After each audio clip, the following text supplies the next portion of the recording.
Bapak Ibu yang terkasih, Shalom. Apa kabarnya? Walaupun ada masalah, luar biasa. Puji Tuhan ya. Terima kasih buat Bapak Gembala, Ibu Gembala dan seluruh pengerja serta jemaat yang sudah mempercayakan pelayanan malam hari ini kepada saya.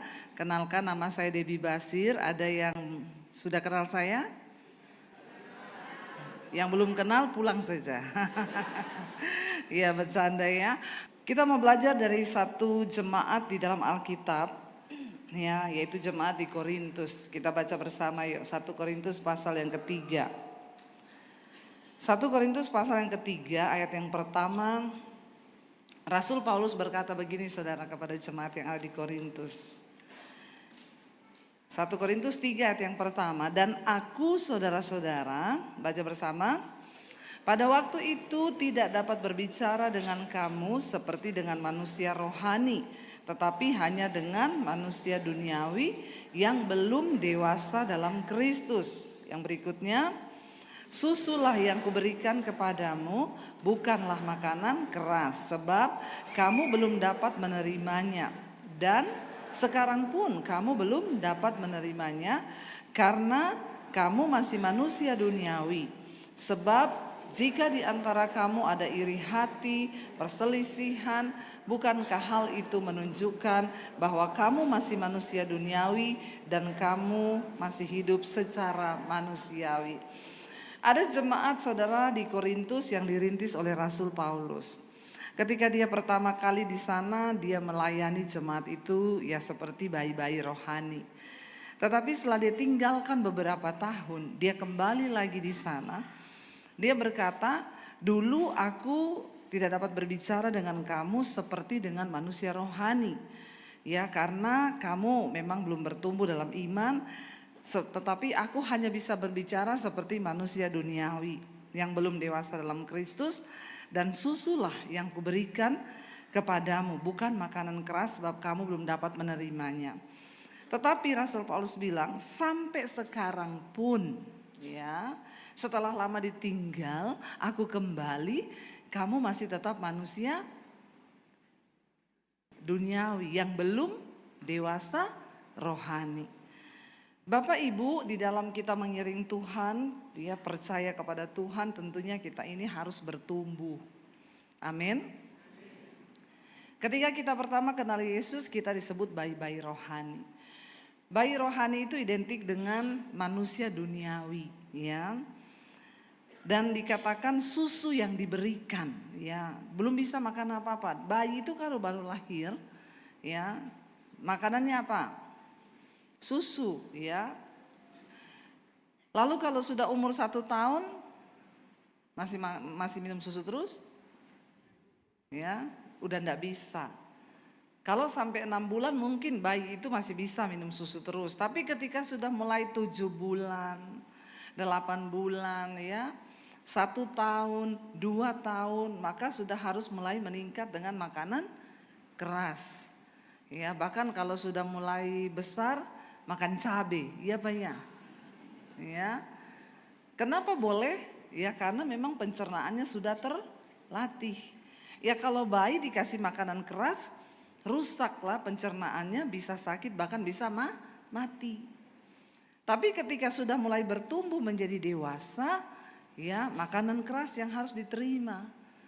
Rasul Paulus sedang berbicara tentang jemaat di Korintus, dia bilang apa? Apa yang menandakan kamu itu masih manusia duniawi? Di antara kamu itu ada perselisihan dan iri hati, ada perpecahan. Jadi orang itu kalau dikit-dikit marah, dikit-dikit tersinggung, dikit-dikit sakit hati, itu tandanya kau masih bayi? Tolong dijawab.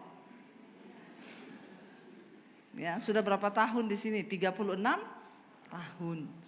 Dikit-dikit marah, dikit-dikit tersinggung, dikit-dikit kepahitan, dikit-dikit ngambek. Ya, itu tandanya kau masih sakit jiwa. Ya, ketika kita menerima Tuhan Yesus, jiwa kita ini dipulihkan Tuhan.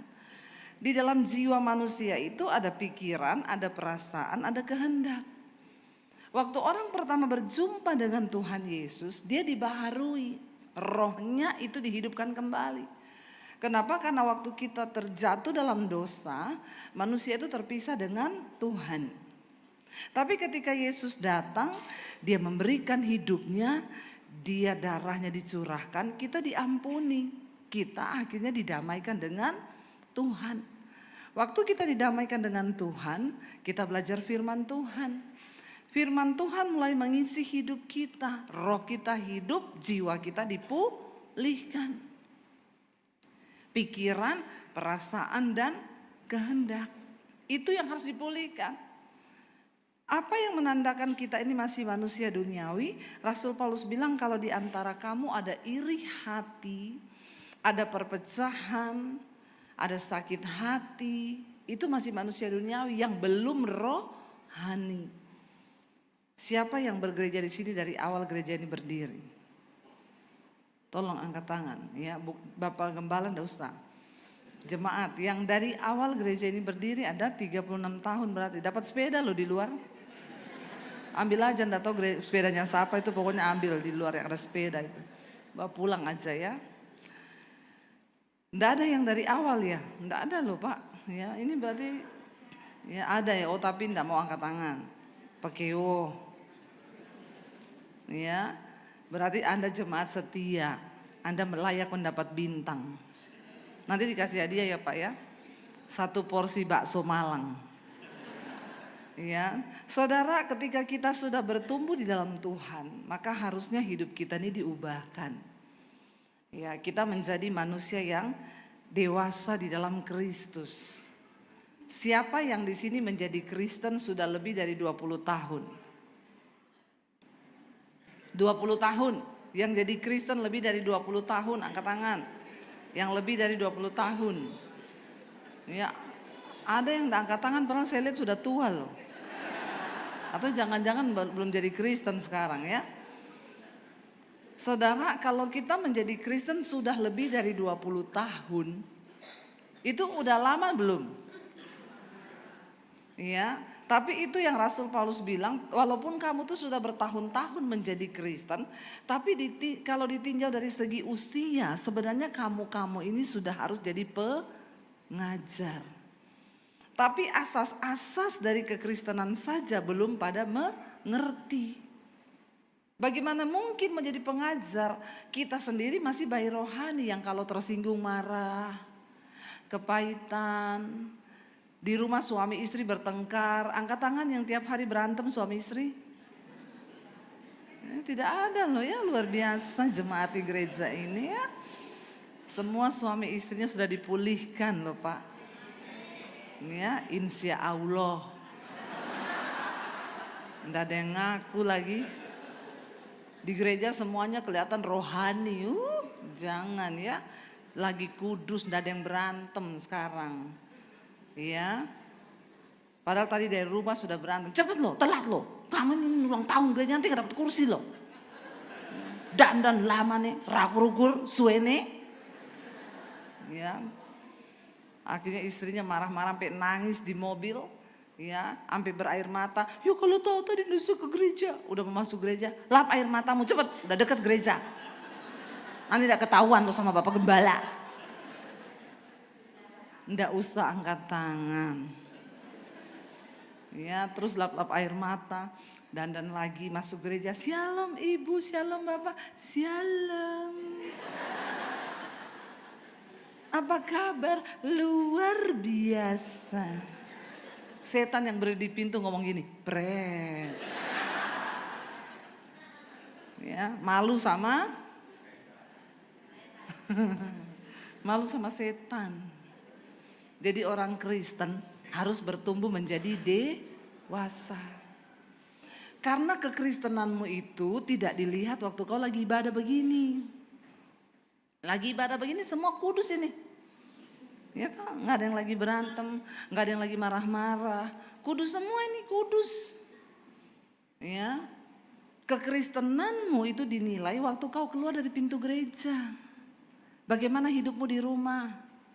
Bagaimana rumah tanggamu? Bagaimana kehidupanmu di luar sana?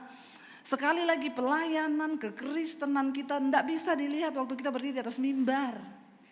Sekarang banyak orang berdiri di atas mimbar, dia turun, ya, dia bersinah, dia selingkuh, dia homo, tulang lunak. Ya, sekarang banyak jadi simpenan, ani-ani, nggak ada yang tahu. Tetapi kedewasaan rohani itu yang menilai Tuhan. Waktu hidup kita diubahkan, hidup kita ini menjadi berkat. Ya, saksi kita ini firman Tuhan berkata dalam kitab Ibrani. Ya, karena di sekeliling kita ini banyak saksi, karena itu tanggalkanlah semua beban dan dosa yang merintangi kita untuk berlomba dalam perlombaan iman yang diwajibkan bagi kita. Karena di sekeliling kita banyak saksi. Saksi hidup kita yang pertama siapa? Yang pertama kali melihat hidup kita siapa? Tuhan. Karena Alkitab berkata, mata Tuhan itu menjelajah ke seluruh bumi, melihat orang baik dan orang jahat. Untuk memberikan upah. Tuhan akan memberikan upah yang setimpal dengan perbuatannya. Kalau kita hidup melakukan kebenaran, maka kita menerima upah dalam kekekalan. Nanti ketika kita mati, Tuhan datang. Tapi kalau kita hidup dalam daging, maka kita akan menerima upah kebinasaan. Yang pertama saksi kita adalah mata Tuhan yang menjelajah ke seluruh bumi, melihat orang hidup di dunia ini. Jadi bapak-bapak, walaupun istrimu tidak lihat kau, ada mata Tuhan yang melihat. Amin bapak-bapak. Yang amin ibu-ibu. Ya. Demikian juga ibu-ibu, ya, hidupmu di luar sana, walaupun suamimu tidak lihat, ada mata Tuhan yang melihat. Demikian juga anak muda, walau orang tuamu tidak melihat, ada mata Tuhan yang melihat. Yang namanya dosa tidak bisa ditutupi. Makanya kita harus bertobat. Yang pertama saksi hidup kita itu Tuhan. Yang kedua saksi hidup kita di dunia ini siapa yang melihat kita? Malaikat. Malaikat melihat kita. Ya, dimanapun saudara lari bersembunyi ada malaikat Tuhan loh. Ya, bukan cuma kodam yang mengikuti kau. Jangan percaya kodam, amin. Tidak ada itu kodam-kodam itu. Ya, karena malaikat Tuhan yang mengikuti kita bukan kodam. Ya, ada yang percaya, bu katanya kodam saya Nyi Roro Kidul. Ya, sekarang ada aplikasi loh yang lihat-lihat kodam.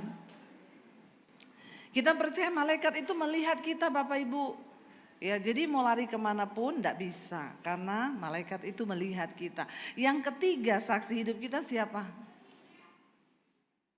Saksi kita yang ketiga siapa? Manusia. Ya, istrimu itu saksi hidupmu, suami itu saksi hidupmu, anak-anak itu saksi hidupmu. Ya, makanya mau sehebat apapun hidup kita di luar, jangan lupa ada keluarga yang menyaksikan hidup kita di rumah. Ya, saya berkhotbah begini percuma kalau anak saya nonton, mami kalau khotbah katanya begini-begini padahal di rumah mulutnya maki-maki. Ngapain? Ya, bohong semuanya, pencitraan semuanya. Yang terakhir saksi kita di hidup ini siapa? Setan. Setan bisa lihat kita. Walaupun kita tidak bisa lihat setan. Tapi ada orang yang bisa lihat setan. Di sini ada enggak? Ada yang bisa lihat setan di sini? Enggak ada ya? Ada loh orang tuh sedikit-sedikit lihat setan. Ada pendoa bilang sama saya gini, bu di rumah saya ada setan. Padahal pendoa ini. Kenapa ibu tahu? Iya, saya kalau malam mau ambil air minum di belakang, setannya duduk di sofa saya di ruang tamu. Oh iya, ngeri banget bu, iya. Terus dulu sih saya takut bu, tapi sekarang enggak. Sekarang saya kalau lihat saya bilang, permisi. Saya enggak ganggu kau loh. Aneh ya, saya tanya, jadi ibu sertifikat rumah ibu itu atas nama ibu atau setan? Kenapa ibu yang permisi sama setannya? Saya mau tanya saudara, kita ini kalau orang beriman, orang percaya, kira-kira setan betah nggak tinggal di rumah kita? Nah kalau ada setan betah tinggal di rumah kita, berarti kita ini satu roh sama? Berarti temannya? Aneh yo, pendoa syafaat di rumah ada setan. Iya, setan tuh nggak betah tinggal dengan orang benar. Makanya saya kalau di rumah cari yang ada. Kenapa saudara tertawa? Saya kalau beli rumah saya cari yang ada. Kenapa? Harganya murah, ya. Ada satpam yang bilang sama saya, ibu mau beli rumah itu, iya. Ada setannya loh bu, enggak apa-apa, malah murah toh pak. Ibu enggak takut? Enggak, karena kalau saya masuk ke rumah itu, setannya masih keluar pak. Dia pindah ke posmu. Astagfirullah. Kata satpamnya, astagfirullah, jangan bu. Ya makanya kau harus beriman. Kenapa kau takut sama setan? Ya jangan takut sama setan, amin. Karena kalau kau punya iman, setan tidak berani sama kamu, amin. Tapi kalau kau hidup dalam dosa, kau jadi temannya. Makanya bertobat. Di dalam hidup kita ini ada saksi, makanya berubah. Jangan jadi Kristen yang baik terus, jangan jadi Kristen yang tidak mengalami perubahan. Ya, selama kita masih dikasih waktu hidup, ayo berubah. Jangan jadi baik terus. Tinggalkan semua perbuatan yang jahat. Karena satu saat nanti Yesus berkata, kita semua akan berdiri di hadapan tahta pengadilan Kristus. Untuk apa? Memberikan pertanggungan jawab tentang hidup kita di dunia ini. Jadi berhati-hatilah, hiduplah takut akan Tuhan. Ada satu orang ibu, dia konseling sama saya, dia bilang, Bu Debbie, saya tuh mau cerita sama ibu, sekalian bersaksi sih. Jadi suami saya ini bu, dia tuh kerja di luar kota, ya. Tiap kali kerja di kota, dia pulang ya sebulan itu berapa kali dia harus keluar kota. Tapi saya merasa enggak damai bu, karena sejak dia bekerja di luar kota itu suami saya ini berubah. Diajak doa enggak mau, diajak baca firman enggak mau. Ini tanda-tanda orang sudah mulai satu roh sama setan. Suruh doa enggak mau. Jadi kalau ada suami-suami yang diajak doa enggak mau itu fix. Temennya dia enggak betah melakukan sesuatu yang rohani. Enggak suka nyanyi lagu rohani, enggak suka. Ya kalau diputerin lagu pujian enggak mau dia. Ya, muternya lagu abang ini lihat-lihat bodiku yang seksi. Ya itu yang dia suka itu. Ya. Tapi suruh denger lagu rohani enggak mau. Itu tanda-tanda itu. Dia bilang suami saya ini bu, sejak kerja di luar kota, saya ajak doa ndak mau, saya ajak baca Alkitab ndak mau. Saya tanya sama suami saya, kamu nih kok kayaknya berubah ya sejak kamu banyak kerja di luar kota. Marah. Berubah apa sih? Kamu itu ya selalu begini-begini. Nah bapak-bapak, kalau baru ditanya sudah marah, fix. Ya ibu-ibu ya. Ibu-ibu yang punya pengalaman pribadi, ndak usah angkat tangan. Kalau dicurigai marah, fix itu. Marah ngamuk, akhirnya istrinya cuma berdoa gini, Tuhan, aku ndak tahu hidup suamiku di luar sana seperti apa, tapi aku tahu dia ini berubah. Bukakan Tuhan, kalau ada dosa yang dia sembunyikan, Tuhan bukakan. Karena aku percaya mata Tuhan melihat suamiku dimanapun dia berada. Dan engkau sanggup dan punya cara untuk membuka setiap dosa suamiku. Ya, lalu satu saat suaminya di luar kota. Mau pulang saudara. Dia foto di hotel pakai kacamata hitam di kamar hotel. Selfie dikirim ke istrinya. Sayang, aku mau pulang, kangen banget sama kamu. Ya, aku sudah rindu nanti ketemu ya, dibalas istrinya. Iya sayang, nah, karena istrinya kangen, suaminya fotonya itu dilihat, digedein. Di kacamata yang hitam ada pantulan cewek pakai rok mini duduk di depannya. Memang benar lagunya, kau selalu punya cara untuk membuka dosa. Dia selalu punya jalan. Hati-hati. Ya.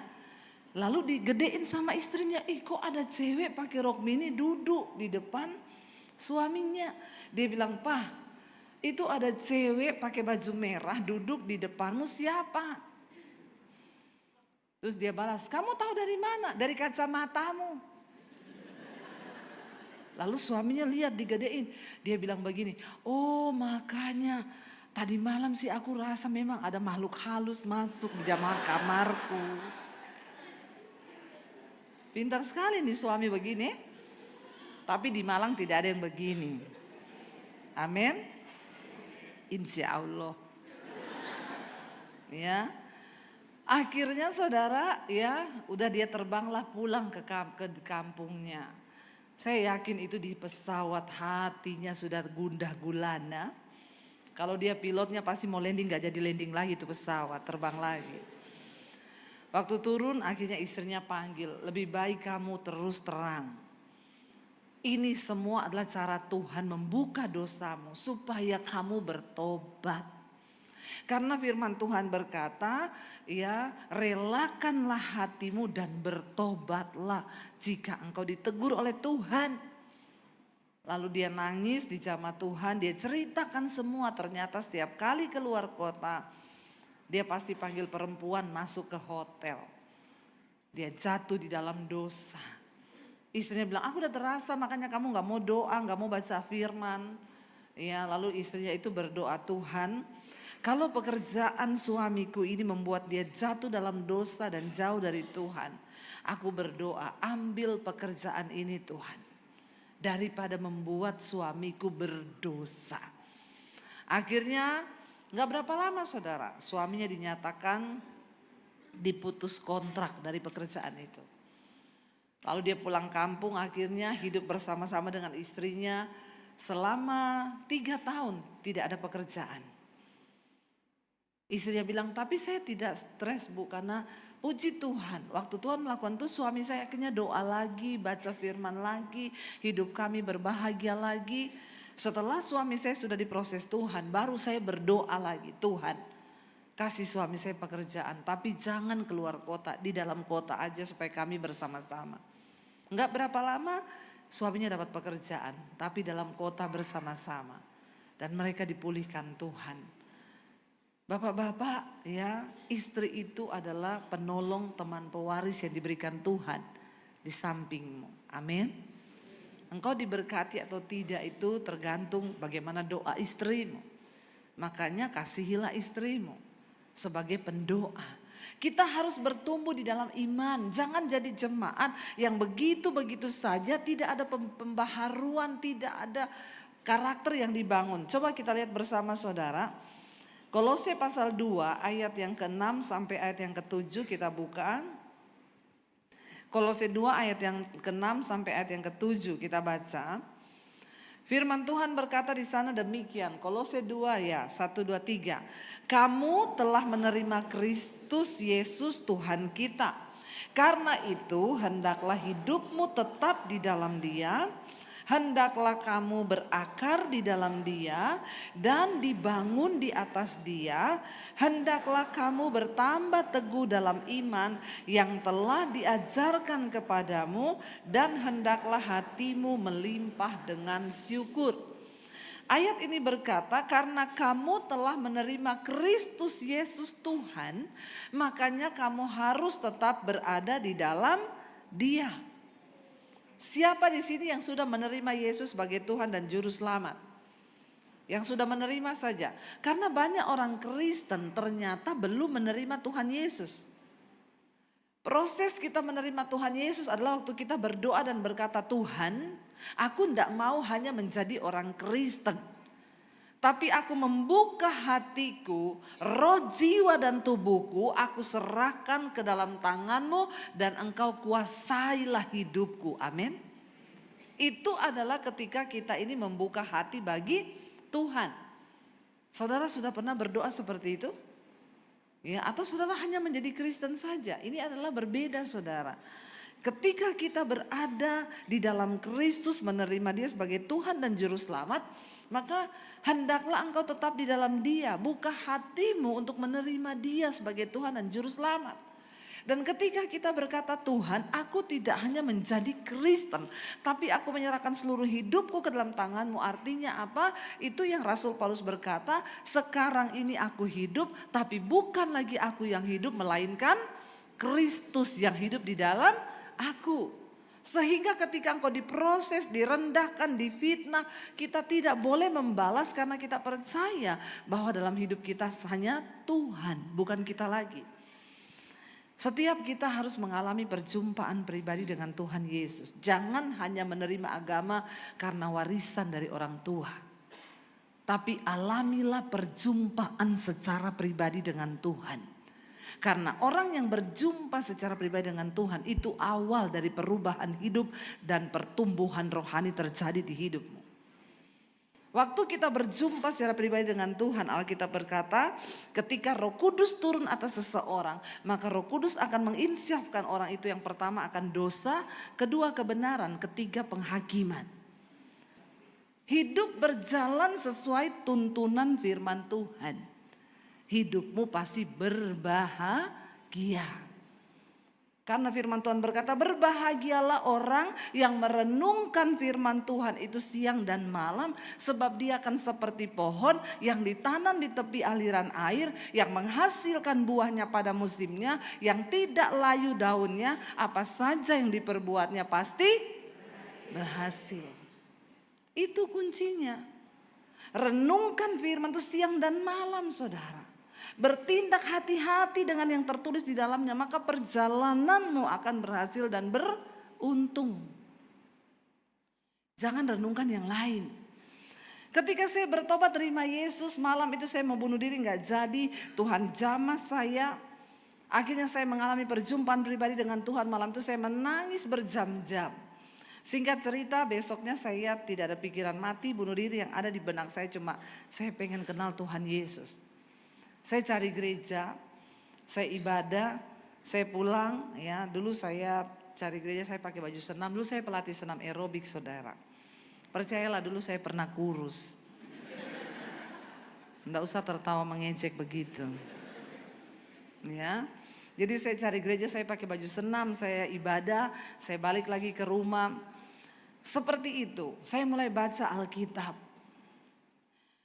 Siapa yang ada dalam Kristus, dia harus berakar dan bertumbuh. Berakar dalam Kristus. Saya mulai berakar dalam Kristus ketika saya mulai membaca firman. Saudara tahu, waktu saya jadi Kristen, saya baca Alkitab itu sembunyi-sembunyi. Karena saya takut ketahuan papi saya. Saya baca Alkitab itu di kamar mandi, di toilet. Ya, karena saya takut. Setiap hari Alkitab tuh saya pindah-pindah tempat. Hari ini di bawah kasur, besok di lemari, besok di bawah kolong, besok di mana. Saya takut ketahuan. Ya, bayangkan betapa tersiksa. Tapi setiap hari saya baca Alkitab berjam-jam. Saya mulai dibentuk Tuhan untuk berakar ke dalam. Waktu kita diproses berakar, itu nggak ada yang lihat, saudara. Nggak ada yang tahu. Ya, itu seperti gambaran dari pohon kurma. Kenapa Alkitab berkata kehidupan orang benar itu seperti pohon kurma? Kehidupan kita ini digambarkan seperti pohon kurma. Saudara tahu pohon kurma itu kalau di padang pasir, siapa yang udah pernah pergi ke Israel ke padang pasir, yang sudah pernah lihat pohon kurma? Yang belum nanti ikut saya pergi ya. Amin, imani dulu aja, tidak ada yang mustahil bagi Tuhan. Saudara, kalau kita tuh pergi ke sana, kita lihat ya, itu pohon kurma hidup di tengah padang gurun yang memang kalau kita lihat itu ajaib. Ajaib ini pohon ini ya. Dia tumbuh di tengah padang gurun yang tidak ada air. Pohon kurma tuh kalau ditanam, saudara, waktu ditanam itu ditumpuk pakai batu besar di atasnya. Supaya pohon itu gak bisa bertunas ke atas dulu. Waktu dia mau bertunas terhalang dengan batu. Dia mulai berakar ke dalam. Dia berakar ke dalam terus mencari mata air. Dan itu prosesnya bukan 1-2 hari atau bulan, bertahun-tahun. Pohon kurma itu akan mencari sumber air di bawah. Ketika akarnya sudah mendapatkan sumber air di padang gurun, barulah dia punya energi, asupan makanan untuk bisa bertumbuh ke atas. Ketika dia kuat, tunasnya ini tetap harus bertumbuh akar, batu itu akan terguling saudara. Dan pohon kurma itu tumbuh dengan akar yang kuat ke bawah. Makanya pohon kurma itu kalau di padang gurun itu kalau datang angin badai saudara, itu dia bisa begini loh, tapi tidak roboh balik lagi karena akarnya kuat. Ya, kehidupan kekristenan tuh harus seperti itu. Kita perlu berakar dalam firman Tuhan, sudah perlu baca Alkitab, dengerin firman. Ya, siapa di sini yang tiap hari baca Alkitab? Yang denger firman, yang lain baca apa? Ramalan, bertobat. Ya, saudara, bagaimana imanmu mau tumbuh? Bagaimana kau bisa berakar kuat di dalam Kristus? Ya, ketika pohon kurma itu berakar kuat, mau tantangan, hantaman, makanya banyak orang Kristen itu cuma tersinggung sedikit aja udah nggak mau ke gereja dia. Saya tersinggung kok di gereja situ, mau pindah saja. Ya, baru mau tertanam, belum sempat berakar, udah dicabut pindah lagi, sampai di sana tersinggung lagi. Ya, kenapa kok tersinggung? Itu loh, saya datang ke gereja salaman nggak disenyumin sama Asyir. Padahal kasihan Asyirnya lagi banyak masalah, besok jatuh tempo. Jadi dia itu berat senyumnya. Tapi sudah tersinggung. Ya, banyak orang Kristen yang seperti ini cuma karena masalah sedikit udah kepahitan. Itu tadi yang Rasul Paulus bilang, kalau itu anak-anak rohani, tumbang imannya. Ayat ini berkata kita harus berakar dalam Kristus dan tetap berada di dalam Kristus. Jangan mau tergoncang. Baru kena omongan sedikit udah tersinggung, udah marah. Saya nggak terima ya dikatain seperti itu. Belum tahu saya di mana harga diriku, piro harga dirimu. Ya, udah dibayar lunas di atas kayu salib. Nggak usah sombong. Waktu kita menyadari bahwa kita telah ditebus, kita bisa berkata seperti Rasul Paulus berkata, hidupku bukan aku lagi, tapi Kristus yang hidup di dalam aku. Jadi ketika engkau direndahkan, difitnah, disakiti oleh siapapun, kita bisa berkata, nggak apa-apa. Karena akarmu kuat di dalam firman. Pohon kurma itu saudara, kalau dia berbuah, itu buahnya manis. Ya, saya kalau bawa grup ke Israel, saya selalu bilang kalau di hotel, bawa kurma, ambil itu, ya taruh di tas, taruh plastik. Nanti kita ini banyak jalan, nanti kalau banyak jalan belum sempat makan, kamu pusing tiba-tiba makan itu kurma satu aja, langsung kuat lagi, pusingnya hilang, energinya dapat. Itu pohon kurma. Artinya apa? Ketika orang lain hidupnya sedang lemah, kau bisa memberi kekuatan buat orang lain. Lewat hidupmu orang akan diberkati.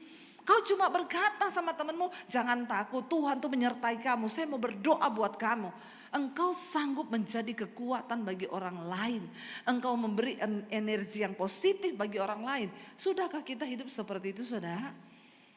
Makanya bukan tanpa sebab Alkitab berkata, hidupmu itu harus seperti pohon kurma. Menjadi kekuatan bagi yang lemah. Jangan orang sudah lemah kau tambah kan jadi lemah. Yang sudah layu malah mati. Ya, jangan saudara. Ya, kita menjadi orang yang membawa dampak. Anak kita lagi lemah, kasih dia kekuatan. Suami kita lagi loyo, kasih dia kekuatan. Ya, percaya Pak, ya hidup itu bersama dengan Tuhan, pasti Tuhan kasih kau kekuatan. Jangan takut, jangan lemah imanmu. Ayo kita berdoa. Amin saudara. Bahkan pohon kurma itu saudara ketika dia mati nih, bisa mati pohon kurma. Mati yang sudah layu semua daun dan batangnya, tinggal tersisa bonggolnya itu. Para musafir kalau berjalan di padang pasir, lalu mereka kehausan, mereka akan cari bekas akar kurma yang sudah mati. Kenapa? Karena di bawahnya itu pasti ada cadangan air. Amin.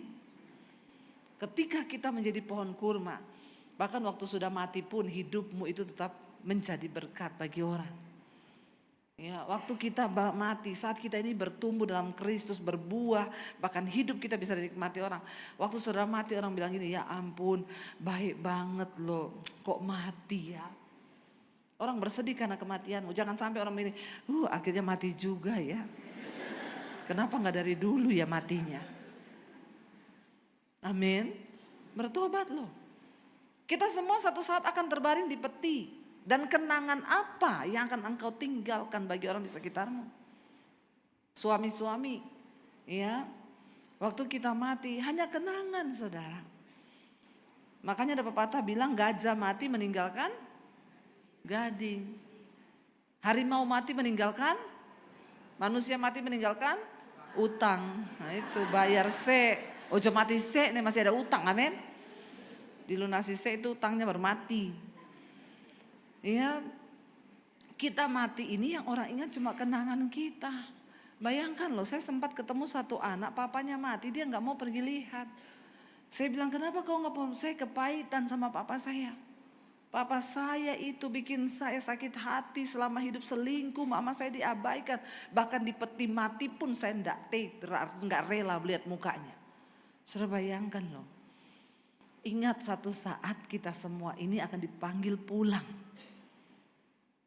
Kalau saya bilang tentang kematian kita akan dipanggil pulang, jangan melirik sama yang sudah tua loh. Ya, banyak yang melirik sama opa-opa dan oma-oma ini. Kayaknya opa duluan ini. Yang namanya mati itu nggak pernah lihat umur, amin. Sekarang nih yang muda-muda nih di Jakarta, nggak tahu kalau di sini.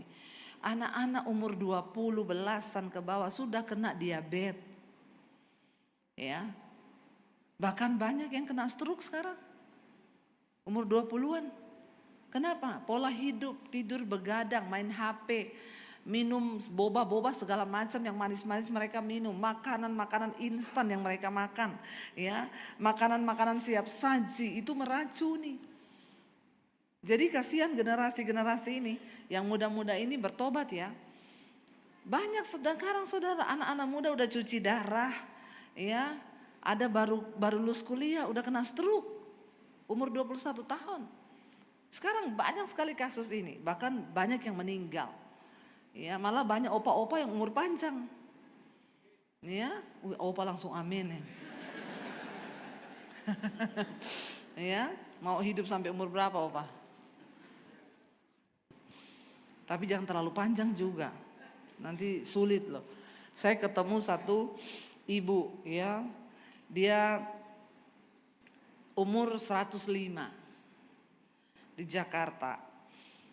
Saya tanya, Oma masih ngomong, masih sadar, masih sehat. Ya, saya datang masih ibu pendeta. Oma ulang tahun 105, Oma, aduh luar biasa. Oma mau didoakan apa? Satu saja ibu pendeta, doa apa? Minta mati. Dulu minta umur panjang, sekarang udah 105, kenapa minta mati?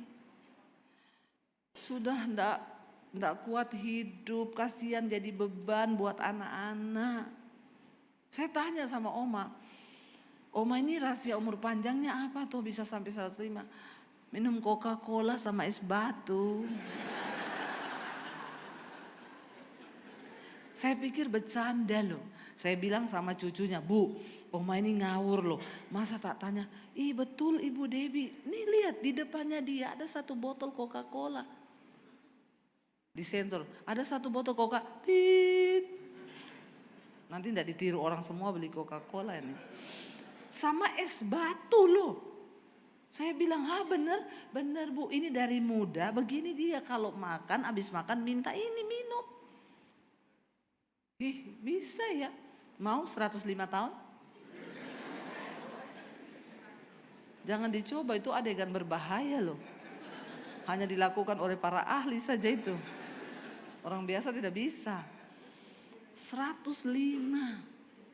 Ya. Oma ndak ada diet apa, ndak ada, semua dimakan. Makan babi, makan makanan kesukaan Oma itu. Sampai 105 loh. Ini sih mematahkan semua apa ya yang bilang enggak boleh ini, enggak boleh itu, enggak, nanti cepat mati. Memang benar loh, ternyata hidup mati itu di tangan Tuhan.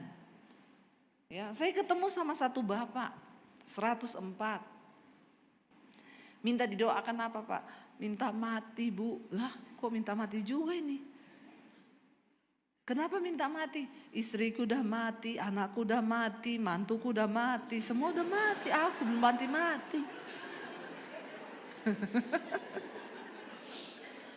Ya, kan saya juga ndak bisa tuh mendoakan dalam nama Yesus matilah kau. Ya ndak mungkin, ndak mungkin. Makanya tolong ya kalau berdoa itu ndak usah minta terlalu panjang-panjang ya. Karena kalau sudah begitu rempong juga loh. Berdoa suruh mati-mati, bagaimana caranya didoakan mati? Saya tanya sama opa itu, opa kenapa opa bisa umur panjang begini, rahasianya apa? Saya dari umur 40 ndak makan tepung, ndak makan gula, ndak makan roti, ndak makan daging. Cuma makan ikan sama sayur 104. Yang minum Coca-Cola, makan babi, makan ini 105.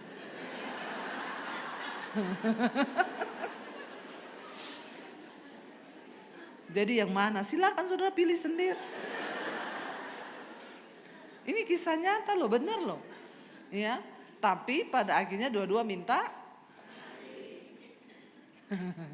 Maka jangan terlalu panjang-panjang. Hidup ini bukan soal panjang atau lamanya umur kita. Tapi apakah hidup kita ini berdampak dan kita melakukan kehendak Tuhan atau tidak? Yesus itu umurnya tidak panjang. Karena memang dia lahir hanya untuk menggenapi kehendak Bapa bagi dunia, amin. Bukan soal panjang atau tidak. Ya, tapi mari kita berdoa, Tuhan selama Engkau beri aku waktu hidup di dunia ini, aku mau hidup bagi kepentingan Tuhan. Itu kedewasaan rohani. Anak-anak muda, Tuhan kalau aku mau menikah, aku menikah untuk kepentingan Tuhan, amin. Yang muda saja bilang amin, yang tua sudah terlanjur menikah, tidak usah bilang amin. Ya. Jadi kalau yang muda-muda kau tahu kau mau cari pacar yang seperti apa, ya carilah yang untuk menggenapi kehendak Tuhan. Jangan kau pacaran sama yang masih merokok, masih mabuk, masih judi. Ya, jangan. Tapi kaya loh Bu Debbie. Cinta itu bukan soal kaya. Dia jawab lagi, kalau aku sih mending menangis di atas Mercy daripada nangis di atas beca. Kau mata duitan sekali kau. Biar di atas Mercy kalau nangis ngapain? Ya, mending hidup di dalam kehendak Tuhan. Kita berdoa hari ini saudara, supaya hidup kita ini menggenapi kehendak Tuhan. Ketika saya bertobat, saya baca Alkitab, hidup saya diubahkan. Tuhan ubahkan semuanya, karakter saya dulunya tukang marah, saya berubah, dulunya pelit, saya jadi pemurah, dulunya paling malas, saya jadi paling rajin di rumah. Karena saya mengalami perjumpaan pribadi dengan Tuhan. Sampai ketika ketahuan keluarga saya mengaku sama papi saya bilang, papi saya mau minta izin, mau kemana? Saya mau ke gereja. Kaget dia marah, kamu sudah gila ya? Oh makanya, benar ini penyebabnya. Makanya akhir-akhir ini papi lihat kamu berubah jadi aneh. Memang semua orang yang berjumpa dengan Tuhan Yesus pasti akan jadi.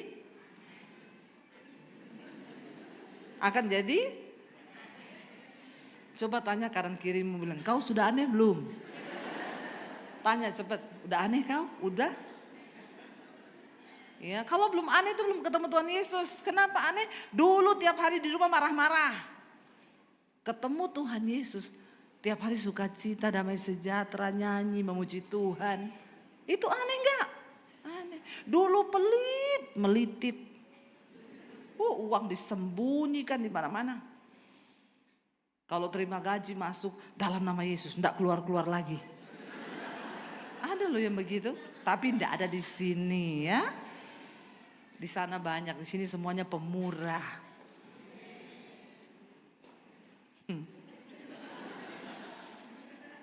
Berubah, dulu pelit. Kalau ke pasar enggak usah nawar. Orang Kristen Beli sayur, berapa sayurnya Bu? 5.000. Larang tolong Saudara, please ya, kau pakai kalung salib lagi besar. Kau beli sayur 5.000, kau tawar 3.000. Bikin malu Tuhan kau. Sekali-sekali berapa sayurnya Bu? 5.000, 10.000 boleh enggak? Pakai kalung salib. Dia bilang, orang Kristen. Amin. Mulai besok ke pasar gak usah nawar. Bukannya bilang amin malah tertawa loh. Berkati orang-orang yang berkekurangan. Kau tidak akan miskin dengan memberkati. Lihat orang di sekelilingmu yang butuh. Siapa tahu dengan uang itu ya, dia sedang butuh. Sekali-sekali coba, sekali-sekali tes. Ngasih uang orang 100.000 sekali-sekali saja. Ketawa loh, malah berarti enggak pernah ini. Ya, coba praktekin saudara. Ya, saya melakukannya berkali-kali. Dan saya melihat saya enggak pernah miskin, saya enggak pernah berkekurangan. Tuhan semakin memberkati ketika kita ini menabur. Amin.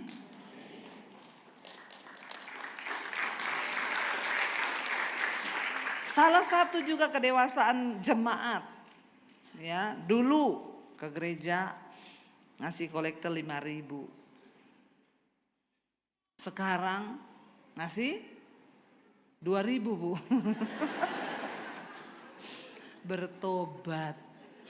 Ya, tanda kedewasaan rohani juga tuh dilihat ketika engkau belajar untuk memberi. Belajar untuk menabur, ya. Banyak orang, di luar gayanya hebat, makan ngopi berani. Tapi kalau ke gereja, tuker uang dulu. Nggak usah angkat tangan, pengalaman pribadi. Saya tuh loh di Jakarta naik Grab, saya bayar cash waktu itu naik taksi. Dia kasih saya uang recehan 2.000-an. Bu, saya kasih uang receh ya. Pak, kenapa saya dikasih uang receh? Ibu mau ke gereja toh? Orang Kristen itu bukan naik taksi minta tukeran 2.000-an katanya buat kolektor. Sampai supir taksi tahu loh, bertobat memang. Bertobat. Lo biasa orang Kristen kalau ke gereja minta tukerannya uang kembalian ribuan, 2.000, 1.000. Katanya yang paling kecil aja Pak. Ya kenapa? Buat ngasih kolektor. Bilang kanan kirimu bertobat. Ya, belajar saudara, menghormati Tuhan. Ya, kalau kau bisa mengeluarkan uang untuk sesuatu ke gereja itu kau cuma seminggu sekali loh. Masa memberi yang terbaik enggak bisa? Amin. Ya. Siapkan dari rumah yang terbaik Tuhan. Saya tidak bicara soal nilai ya. Kalau memang saudara tinggal punya uang 1.000 dan cuma itu yang kau punya dan kau beri 1.000, luar biasa. Persembahanmu itu terbesar di mata Tuhan. Karena Tuhan tidak pernah lihat dari nilainya. Tapi jangan di dompetmu ada uang merah, uang biru, uang hijau. Tapi yang kau cemplungin di situ, ya, uang yang bapak-bapak pegang golok begini. Uang berapa itu? 1.000. Tahu ya? Itu uang 1.000 bapaknya pegang golok loh. Ya, kalau yang 100.000 nari. Memang ada tandanya itu. Jadi suami-suami kalau kau kasih istri uang 1.000 terus.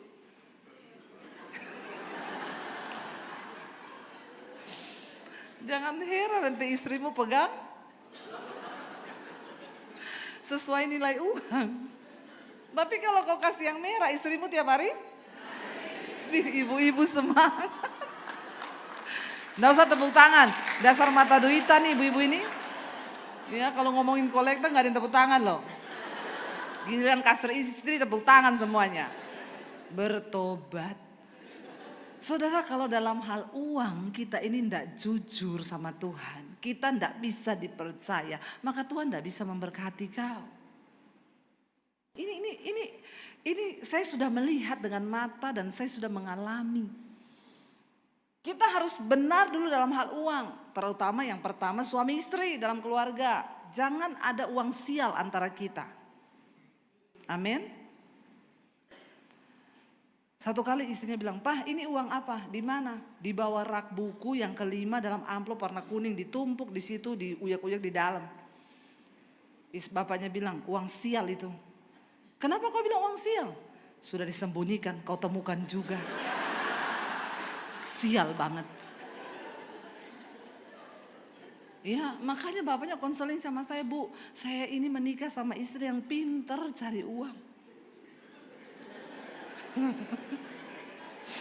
Biasanya kan laki-laki suka menikah sama istri yang pinter cari uang tuh.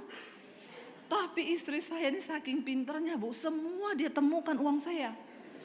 Di kaos kaki dia dapat. Di bawah kolong dia dapat. Bapak Ibu, kita ini menikah berumah tangga, uang itu kita harus jujur, ya. Karena Tuhan bilang gini, kalau dalam hal mamon yang tidak jujur saja kau tidak dapat dipercaya, apalagi dalam hal berkat Tuhan yang besar. Suami istri harus sehati sepakat. Uangmu, uangku, uangku. Bertobat ini ya, sesat semuanya ini ya. Dalam rumah tangga itu uangmu, uangku, uangku, uangmu. Kuku terus loh. Iya, jadi kita harus saling terbuka. Suami istri harus saling tahu duitnya. Kalau dalam hal ini kau sudah main kucing-kucingan, saya yakin rumah tangga yang suami istri itu uangnya nggak terbuka, tidak akan diberkati. Percaya saya. Dalam hal uang saja kau tidak terbuka. Ada lagi yang suaminya itu PIN ATM-nya istrinya enggak tahu. Enggak usah angkat tangan. Saya suruh Pak Pendeta baptis ulang kau. Direndam 15 menit. Biar buka mata langsung di rumah Bapak di sorga. Ngeri loh, ngeri. Ada. Istrinya enggak tahu PIN ATM-nya suaminya. Sampai pernah ada kejadian suaminya mati mendadak serangan jantung. Istrinya itu mau urus peti, mau urus apa, enggak bisa ambil uang karena enggak ngerti PIN-nya. Ini kan mengerikan. Kita harus saling terbuka. Saya sama suami saling tahu. Ya, suami pegang kartu ATM-nya, saya pegang mobile banking-nya. Cukup adil ya. Jadi dia mau kemana aja, bawa aja kartunya. Dia gesek, dia pakai, kan ada laporan di sini. Muncul ting, tadi ini di mana? Ya, tapi hati-hati di Jakarta. Ada bapak-bapak, tiba-tiba istrinya buka mobile banking, ting, ada pengeluaran 15 juta Holy Wing. Dia tanya, "Pak, ini Holy Wing apa ya?" "Gereja baru." Nggak usah tepuk tangan. Kau ngerti nggak apa itu Holy Wing? Sayap kudus. Itu gereja baru buka di PIK. Padahal dugem, dunia gemetar. Jadi kita harus sehati. Sebagai anak Tuhan, ya, orang yang bertumbuh dewasa itu dia bisa dipercaya. Dalam karakter, dalam keuangan, semua bisa dipercaya. Saya mau berkata hari ini, apapun keadaanmu saudara, biarlah kita tetap berada di dalam Kristus. Jangan mau digoncangkan, jangan mau digoyahkan. Tetap beriman dan percaya. 36 tahun bukanlah waktu yang singkat. Harusnya jemaat ini sudah bisa membawa jiwa-jiwa datang ke tempat ini. Ayo saudara, menangkan kota ini bagi Kristus. Di sekelilingmu begitu banyak jiwa yang membutuhkan uluran tanganmu. Bawa mereka untuk kenal dengan Tuhan lewat kehidupan kita. Saya undang para imam musik maju ke depan. Biarlah hidup kita ini boleh berdampak. Biarlah hidup kita boleh menjadi terang bagi banyak orang. Kita mau berkata, Tuhan, apapun persoalan yang aku hadapi, aku mau tetap di dalam Kristus. Kita nyanyikan pujian, sekali Yesus, selamanya Yesus. Kita mau bilang pada Tuhan, dalam segala keadaan kami Tuhan, kami mau tetap percaya dan tinggal di dalam Engkau. Mari bangkit berdiri bersama saudara. Kita renungkan firman ini, datang pada Tuhan. Katakan pujian ini. Mari tundukkan kepala dalam hadirat Tuhan. Katakan, Tuhan, mungkin hari-hari ini kami sedang mengalami proses berakar ke dalam. Rasanya tidak enak, Tuhan. Ada masalah, ada persoalan, ada beban yang menindih di hidup kami. Tapi kami mau menjadi dewasa di dalam Tuhan. Kami tahu Engkau tidak pernah meninggalkan kami sendirian, Tuhan. Engkau Tuhan yang berjanji. Dan Engkau tidak pernah lalai menepati janji-Mu atas kehidupan kami, anak-anak-Mu yang percaya dan berharap kepadamu. Karena itu malam ini Tuhan, kami mengambil komitmen. Kami mau tetap berada di dalam Engkau. Dalam segala keadaan di hidup kami. Saat berlimpah ataupun kurang, Tuhan. Saat kami kuat ataupun saat ini lagi lemah. Kami mau tetap berkata, Engkau sumber kekuatan kami, Tuhan. Engkau tidak pernah melepaskan tangan-Mu dari hidup kami. Engkau Tuhan yang akan terus membawa kami, Tuhan, naik tinggi seperti burung Raja Wali. Engkau yang akan memberikan kami kemenangan, kelepasan dan pemulihan dalam hidup kami. Bawa kami, Tuhan, menjadi dewasa. Supaya satu saat ketika Engkau datang kembali menjemput setiap kami Engkau dapati kami dalam perkenanan-Mu ya Tuhan. Dan ada nama kami tercatat di dalam kitab kehidupan. Angkat tanganmu saudara, katakan, sekali Yesus selamanya